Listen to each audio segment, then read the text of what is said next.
Bueno, muchísimas gracias a todos por esta asistencia. Bueno, para mí es un placer estar aquí con vosotros. Yo quería dar las gracias, por supuesto, a la Asociación para la Sostenibilidad y el Progreso de las Sociedades, a Luis, por supuesto, por invitarme, por organizar unas jornadas así tan importantes para expertos, ciudadanos, periodistas, en un momento crucial como el que nos encontramos ahora, donde parece que se empiezan a vislumbrar ciertos cambios, cierta transición hacia este modelo que todo el mundo reclama, libre de carbón y que no contamine ni destruya nuestros ecosistemas.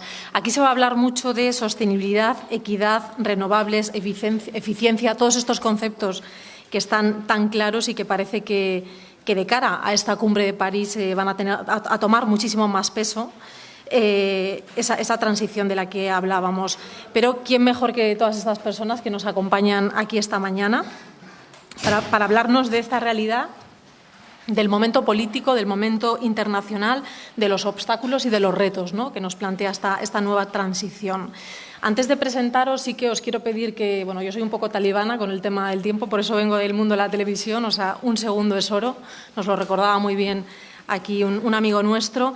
Si os parece bien, que vuestras intervenciones no pasen de 10 minutos, si es posible. Luego sí que quería que entre nosotros planteáramos un pequeño debate de unas cuantas preguntas para luego ya dar la voz, obviamente, al público, que hay mucho nivel y que creo que es muy importante también que participéis. A la primera persona que quería presentar es a Eduardo González.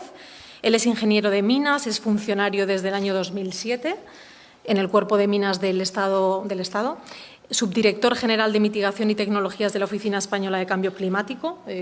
Ostentaste ese cargo y ahora en la actualidad es subdirector general de Coordinación de Acciones al Frente del Cambio Climático. Vamos a empezar por ti, Eduardo. Tú nos vas a hablar de, si no me equivoco, un poco de los objetivos globales, de qué debemos perseguir, ¿no?, para superar esos famosos 2 grados centígrados del calentamiento global, los retos que presenta. Yo creo que tu intervención es muy importante, toma además mucha relevancia en un momento en el que muchos agentes cuestionan la falta de liderazgo de España en todo este proceso, ¿no? Entonces, bueno, danos algunas de las claves, por favor. Pues muchas gracias, Nuria, y gracias a SIP por invitarnos y a la Caixa por acogernos en este sitio. Intentaremos en 10 minutos dar una idea del reto que representa meter a todos los países del globo en un compromiso que realmente sea compatible con lo que nos han explicado que tenemos que conseguir. Y luego, en una segunda parte, cómo España está asumiendo ese reto y qué estamos haciendo. Y bueno, intentaremos en poco tiempo abordar estos 2 temas. Entonces, de lo que presentó esta mañana José Manuel Moreno, el IPCC ha sacado una curva que a veces pasa desapercibida, pero que tiene mucho meollo. Y yo quiero sacarla aquí porque, viendo esto, entendemos gran parte de los números y de lo que se dice en los acuerdos internacionales. Y quiero que se fijen, tenemos la curva, vamos con esta senda de emisiones, ven aquí arriba cuál sería la tendencia en business as usual y ven aquí abajo cuál sería la curva compatible con los 2 grados.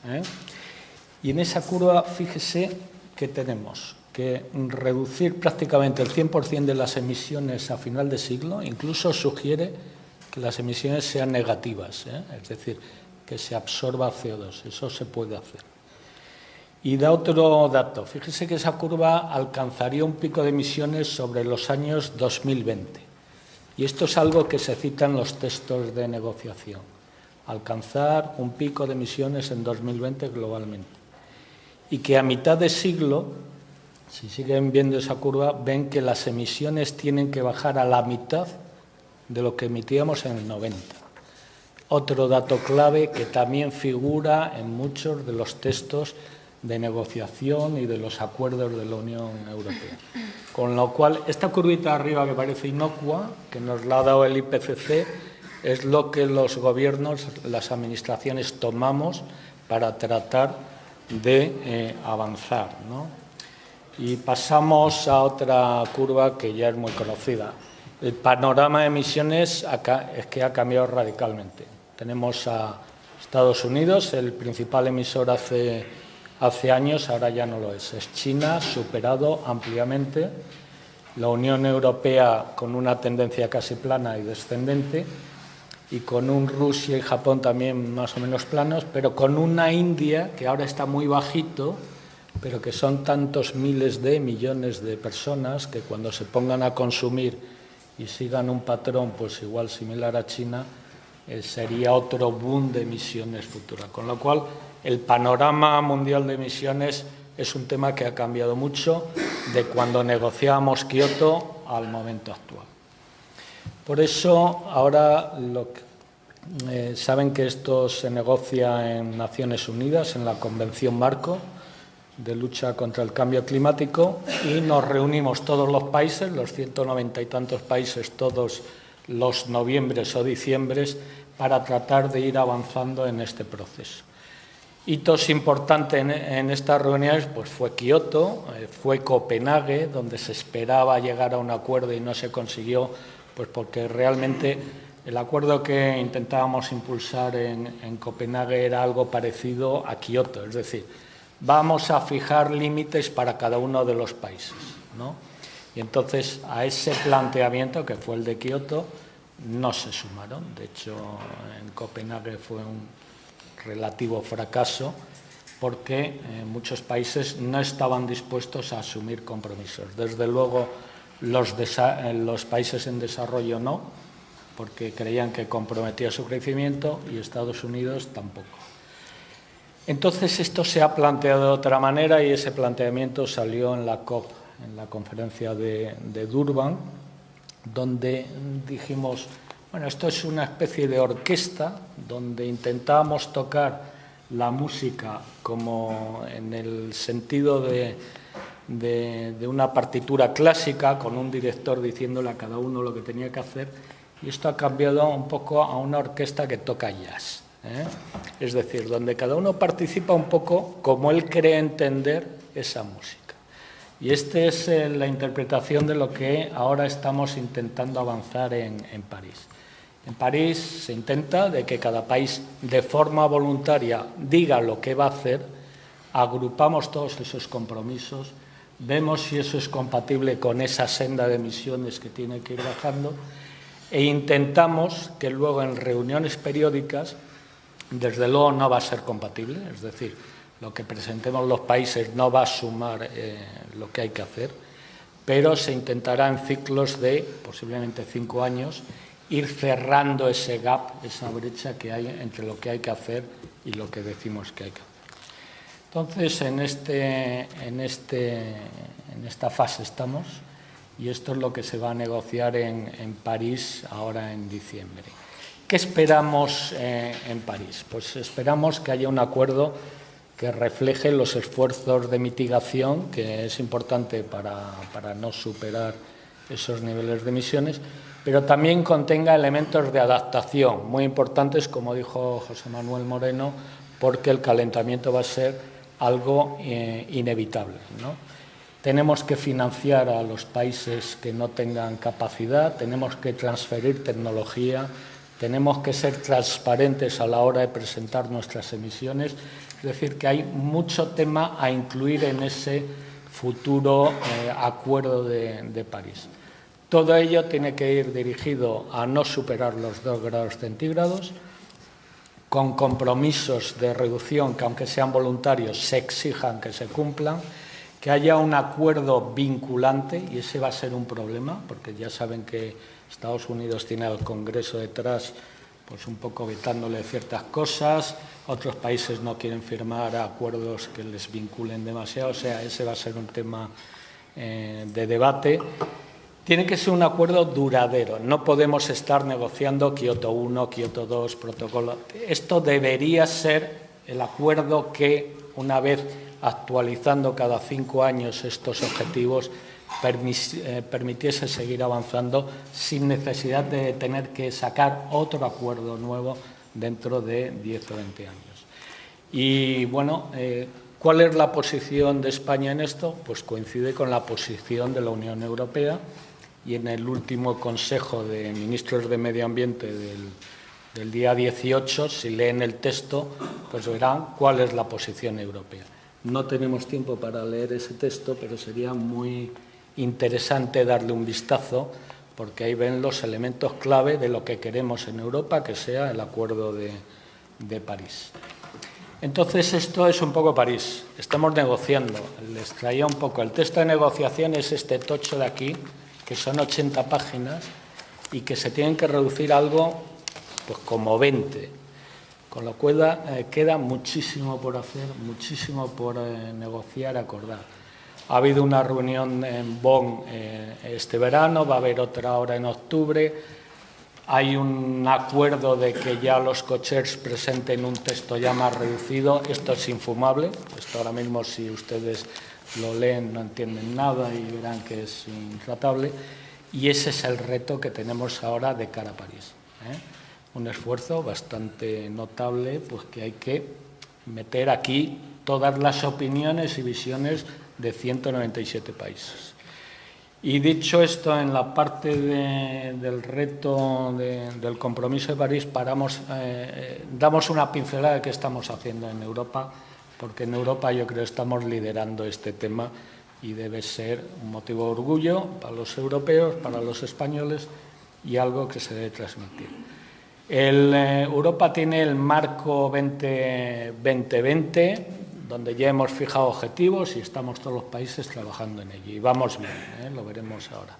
Y ya hemos definido que en 2030 vamos a duplicar el esfuerzo. En lugar del 20% de reducciones de gases de efecto invernadero, vamos a ir al menos 40%. Y eso es lo que vamos a presentar en París. Y además ya hemos dicho que nuestra visión a mitad de siglo es reducir entre el 80 y el 95% de las emisiones. Eso ya aparece también en los textos del Consejo, con lo cual Europa se está, digamos, mojando, pronunciando en lo que debe ser la senda de reducción. Estos objetivos de reducción se acompañan con dos objetivos más, porque la mayor parte de las emisiones vienen del uso de la energía. Y tenemos que incentivar las renovables y tenemos que incentivar la eficiencia energética. Y tenemos que aumentar los objetivos en esos dos campos. Y esto es como vamos más o menos en la Unión Europea en los objetivos. En renovables, arriba, para alcanzar ese 20% de renovables en 2020. Vamos bien, vamos por encima. ¿Cómo vamos en la línea azul en eficiencia energética? También vamos bien, en materia de eficiencia energética hacia el objetivo que tenemos a 2020. Y en gases de efecto invernadero, realmente ya hemos conseguido casi el menos 20% ese que teníamos a 2020. Con lo cual, la verdad es que la Unión Europea está haciendo bien sus deberes. Eso es un poco la visión. Esto es una especie de resumen y les diríamos que, derivados de esto, España ha tenido sus problemas de compromiso de Kioto y está haciendo ahora un esfuerzo para cumplir a futuro. ¿Qué tenemos en España que cumplir a futuro? Pues una senda de reducción de emisiones como la que tienen ahí, que empieza a ponerse ahora 2020, relativamente lo cumpliremos, pero empieza a ponerse bastante duro a futuro. ¿Cuál es nuestra tendencia de emisiones? Pues casi plana, No hemos conseguido desacoplar PIB, emisiones, y tenemos que seguir haciendo muchos esfuerzos. Y para eso tenemos políticas y medidas que no me van a dejar explicarlas, múltiples. La verdad es que daría para muchas sesiones, porque tenemos políticas y medidas en adaptación, en mitigación, en mercados de carbono, en sumideros forestales y demás. Pero yendo un poco, y estamos trabajando en las estrategias para definir esto, estrategias, ojo, y medidas que generan actividad económica y empleo. Son eficientes. Este es un mensaje que sí quiero dar. Ir hacia una economía baja en carbono es rentable para los países a largo plazo. Exige mucha inversión, pero genera empleo y genera muchos ahorros en combustibles fósiles. Con lo cual es algo que tenemos que hacer. Tenemos los planes PIMA, que ya habrán oído hablar ustedes en diferentes áreas y sectores, los proyectos Clima, que compramos el CO2 reducido de cualquier proyecto que reduzca CO2 a 9,7 euros la tonelada. Y como conclusiones, pues un poco decir que estamos primero ante un reto de larga duración. Esto no es un tema de ahora, de París, esto va a ser una constante en décadas, y tenemos que avanzar con muchas medidas y más contundentes en eficiencia energética, medidas que generan actividad económica. España yo creo que ya está poniendo marcha. Y luego un mensaje que no todo nos toca a los países, a París, a esos acuerdos. Ustedes tienen la llave para la transformación a una economía baja en carbono. Ustedes diariamente, cuando toman una decisión, hoy voy en metro o cojo el coche, están decidiendo cuál es la curva y la tendencia de las emisiones. Y en este sentido hemos sacado una campaña que es 1 millón por el clima, donde ustedes pueden entrar muy fácilmente y ver si se comprometen a hacer algo, cuánto supondría en reducción de emisiones. Y verán que se pueden comprometer a hacer muchas cosas que requieren poco esfuerzo y que pueden reducir muchas emisiones. Y bueno, no es un traslado de responsabilidades, pero es animarles a que realmente vean cómo pueden colaborar. Gracias. Muchas gracias, Eduardo, por ceñirte al tiempo, y te veo muy optimista, ¿no?, que España está liderando esto en la Unión Europea. Luego nos contarás por qué. Quería presentar a Antonio Lucio. Él es licenciado en Derecho, experto en movilidad y edificación, investigador, consultor, profesor, ha trabajado en el ámbito público y también en el ámbito privado, ¿no? Y hoy por hoy es o ha sido vicepresidente de la Green Building Council España, ¿no? Tú hablas, en tu presentación nos comentabas antes, de conceptos gobernanza local y ciudadanos. Son cuestiones en las que quieres incidir esta mañana aquí, en los desafíos globales del clima. Y también tienes una visión crítica sobre el protagonismo local, ¿no?, que crees que de alguna manera se tiene que reivindicar. Cuéntanos, son muchos retos, ¿no? ¿Hay el micro? Ahí estás. Para pasar la diapositiva. Esto es tuyo. Y yo creo que tienes que cargar ahí. Para cargar. Así. Esta, ¿no? Sí. Vale. ¿Quieres que te vaya a dar la intro?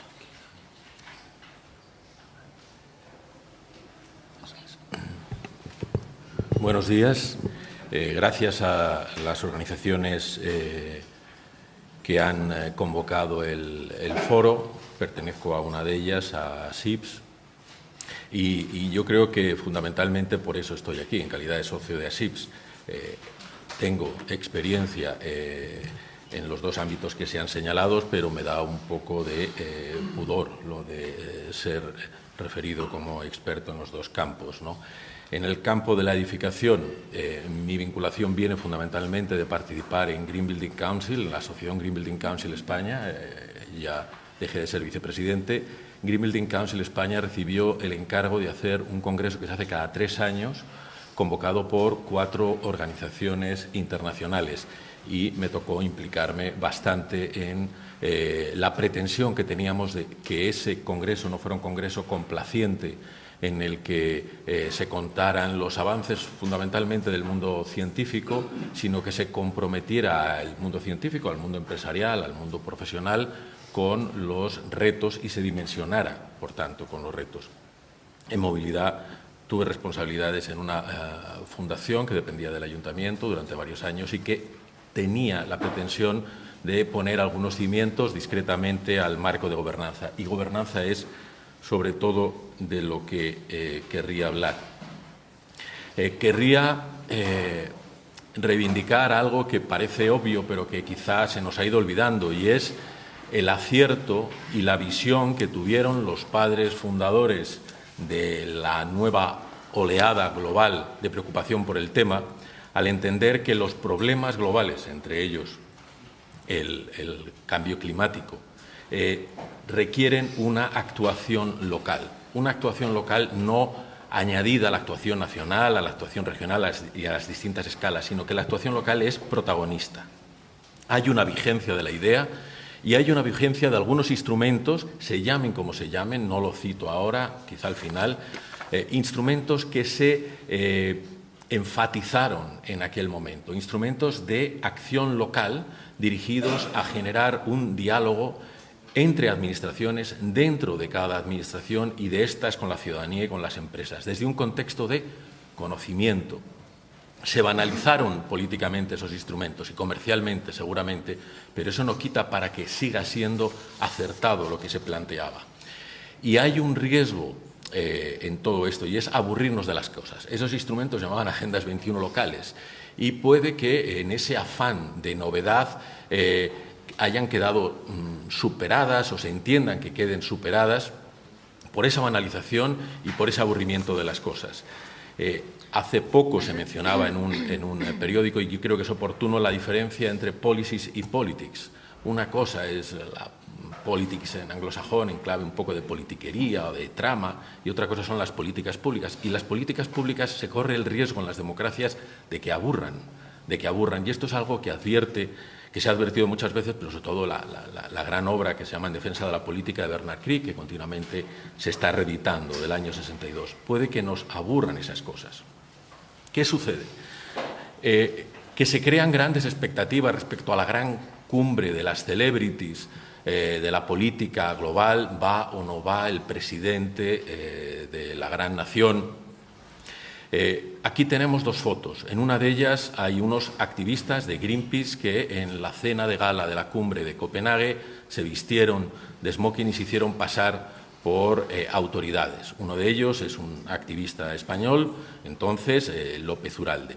¿Y qué es lo que dice la pancarta? Desde un escepticismo, un punto de vista crítico. Los políticos hablan, los líderes actúan. En la otra imagen tienen a Bloomberg, el que ha sido hasta hace poco alcalde de Nueva York y líder del C40, el grupo de las ciudades.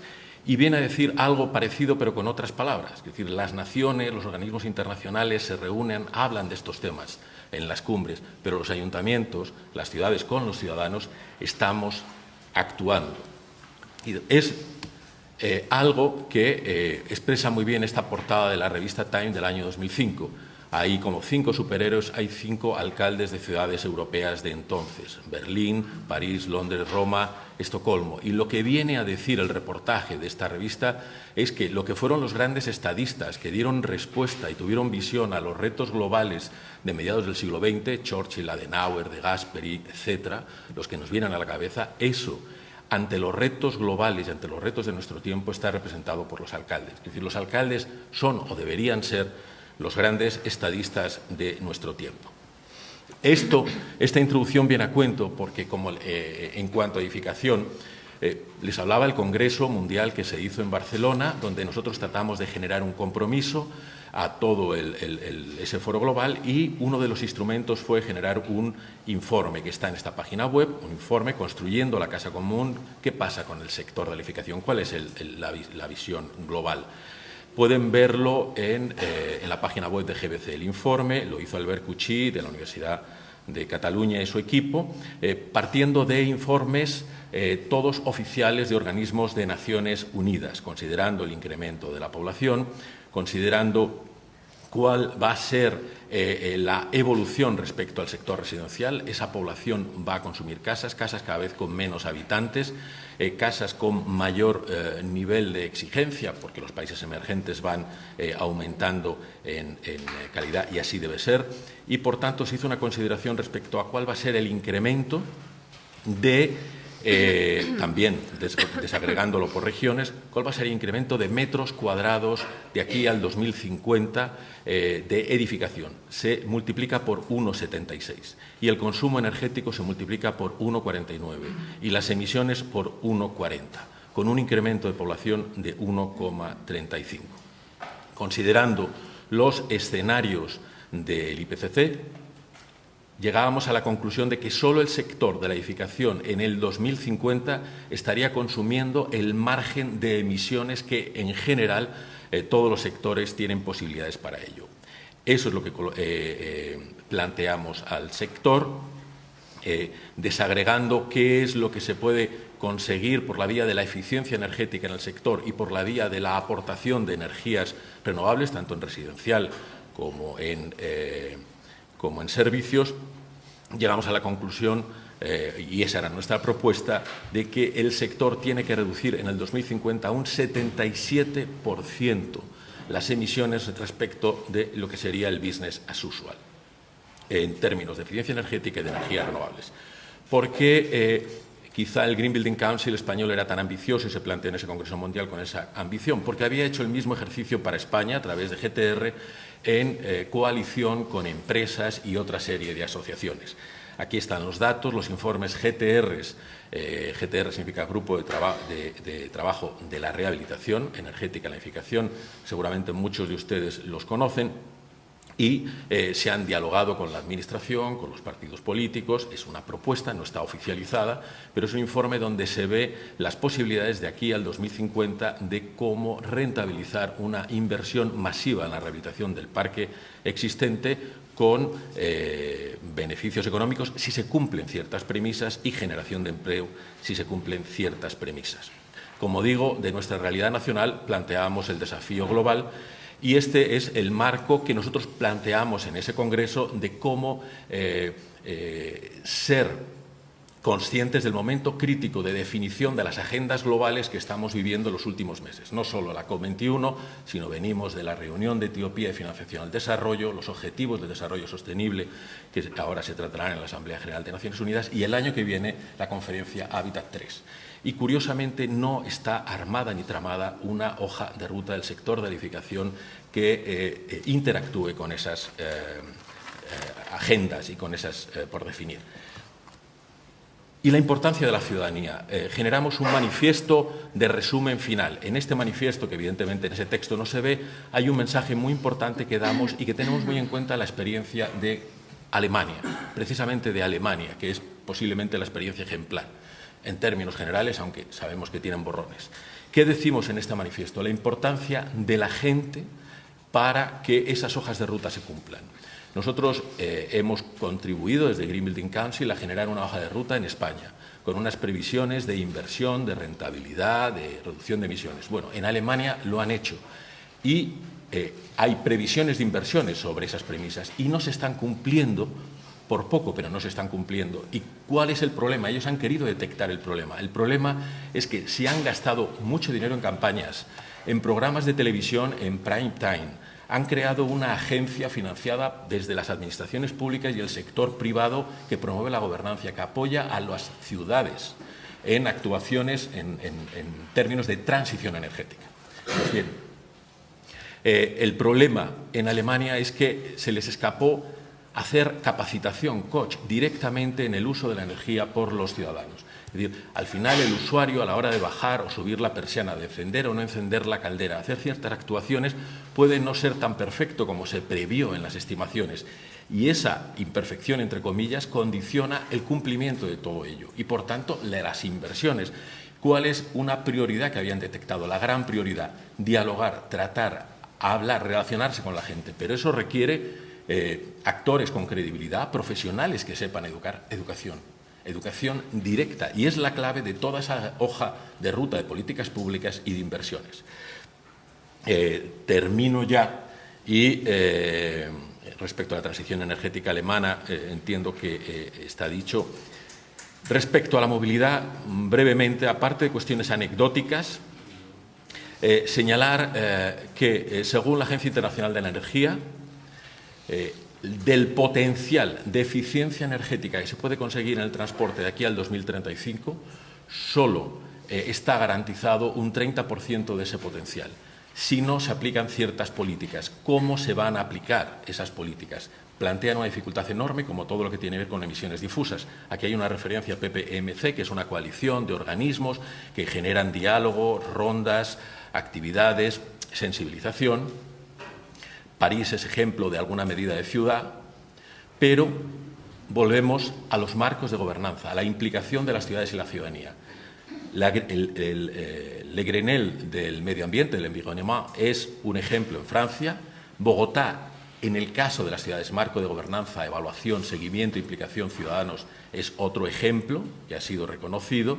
En Madrid podíamos citar un caso en movilidad muy discreto, donde se han identificado aspectos claves que permiten actuar, y recordar respecto a qué es lo que hay que hacer. Uno de los últimos informes de Naciones Unidas Hábitat anual, concretamente el que se dedicó en el 2013 a movilidad, dijo, ojo, se está gastando todo el dinero en infraestructuras para el transporte motorizado y sobre todo privado, cuando resulta que la mitad de los viajes que se hacen en el mundo se caminan. Nueva York, Times Square, una actuación importantísima sin high-tech, barato, pero con necesidad de diálogo con los ciudadanos. Y simplemente una última mención. La cuarta revolución es el libro que acaba de salir del editor de The Economist, de John Michael Waite, y habla al inicio del libro de cómo en China han creado la Academia China de Liderazgo Ejecutivo. ¿Para qué? Para gobernanza. Hasta ahora los chinos entendían que Occidente sabía gobernar y empiezan a pensar que Occidente no sabe gestionar su gobernanza adecuadamente para los desafíos actuales. Miran a Singapur, pero ojo, Singapur, más allá de estar considerado como un régimen de tintes autoritarios y de haber aplicado mucho high-tech, por ejemplo en Congestion Check, en estos momentos, en materia de movilidad, uno de sus principales objetivos es senderismo y ciclismo, rutas peatonales, y saben que no hay milagros. Recurren a códigos de conducta de peatones, ciclistas y automovilistas para regular algunas cosas. Otra vez, educación. Con lo cual termino con la importancia de los alcaldes y reconociendo la vigencia del mensaje y de la visión de Naciones Unidas en el 92. Muchas gracias.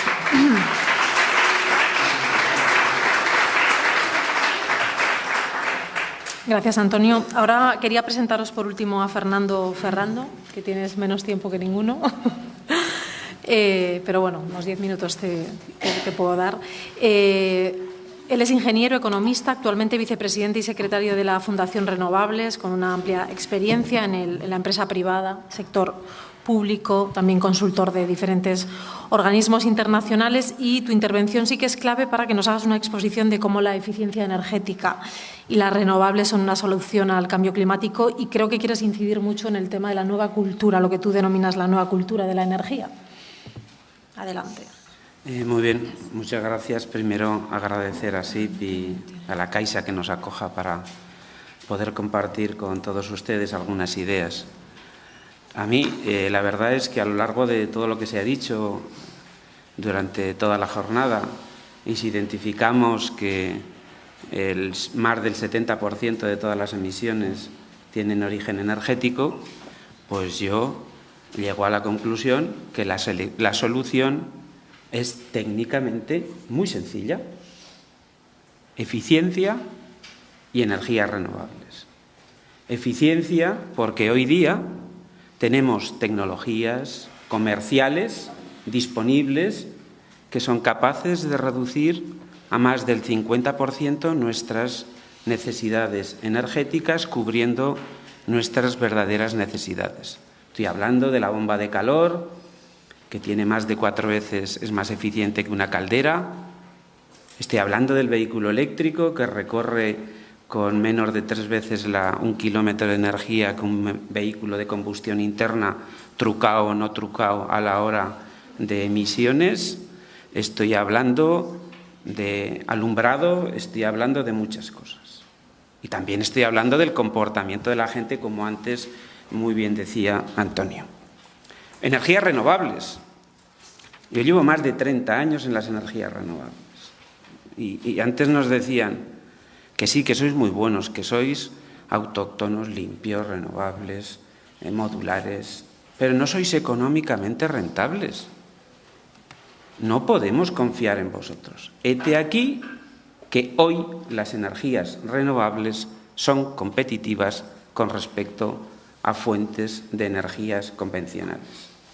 Que estamos hablando que la fotovoltaica en los últimos 10 años ha tenido una reducción de precios solamente equiparable al coste de almacenamiento de información en servidores y ordenadores.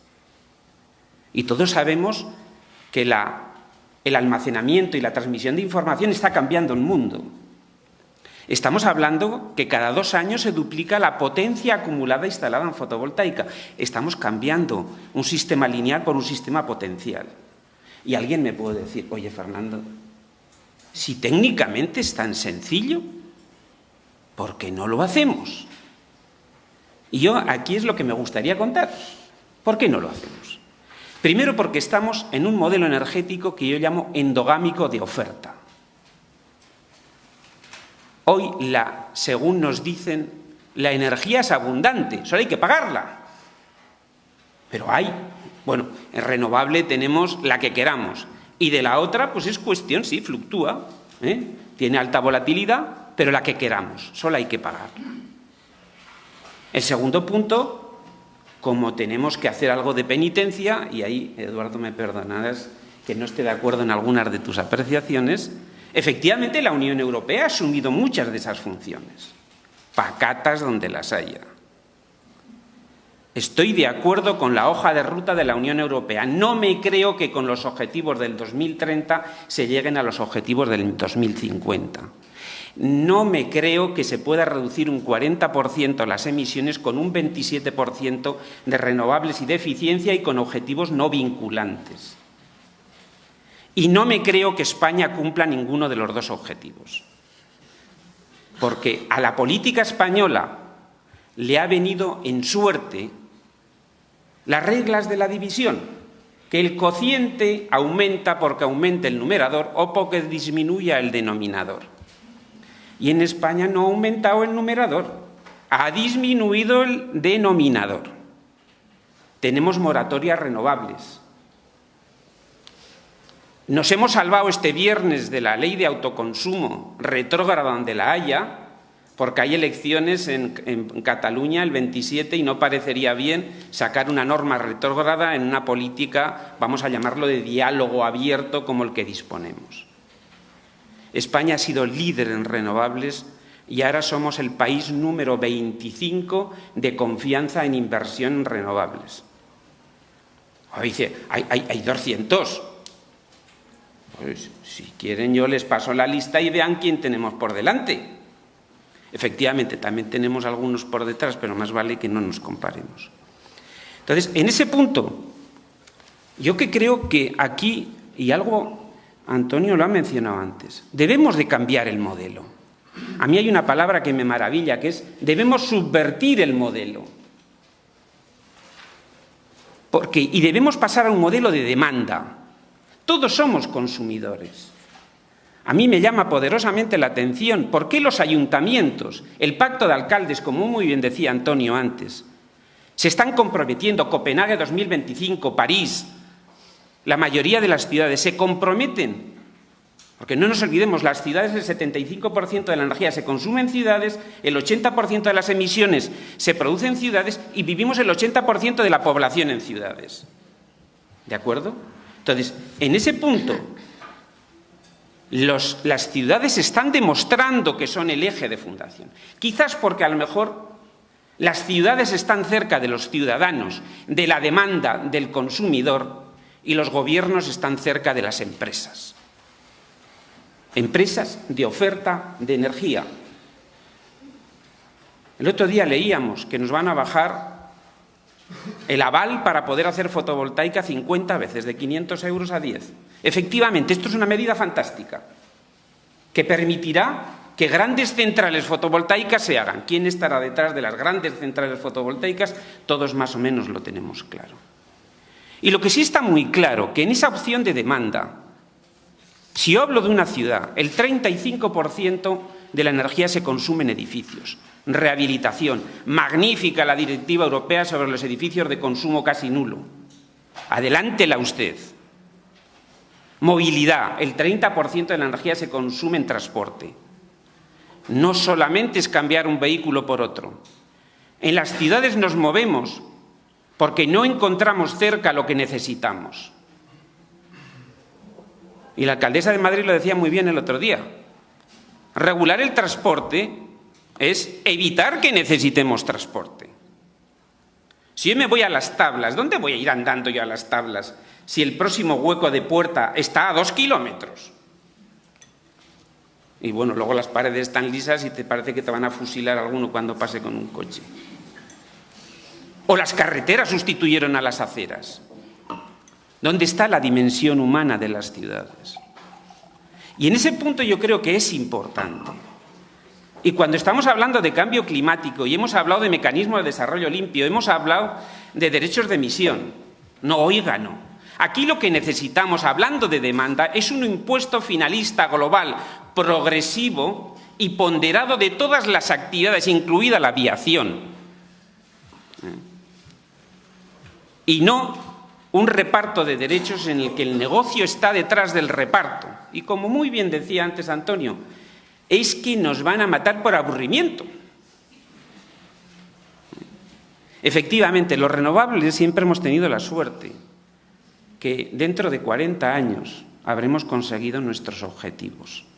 Y luego nos dicen, ahora deja de dar la matraca, el coñazo, ya estoy acabando, Sí. porque dentro de 40 años serás feliz. Y solo quiero hacer un apunte. Hablaba antes del cambio climático y lo que serían políticas fiscales, finalistas. Para mí, dentro de la política fiscal está todo el desarrollo. Política fiscal entendiendo como política fiscal no solamente un elemento recaudatorio, sino un elemento que apoye lo que quiero apoyar y disuada lo que quiero disuadir. No podemos poner en la electricidad impuestos medioambientales y no ponérselo al petróleo. Tenemos que actuar fiscalmente para que al final consigamos que nosotros consumidores acabemos siendo lo que somos, ciudadanos. Y si no subvertimos el modelo, siempre estaremos en un proceso de modelo endogámico de oferta. Gracias.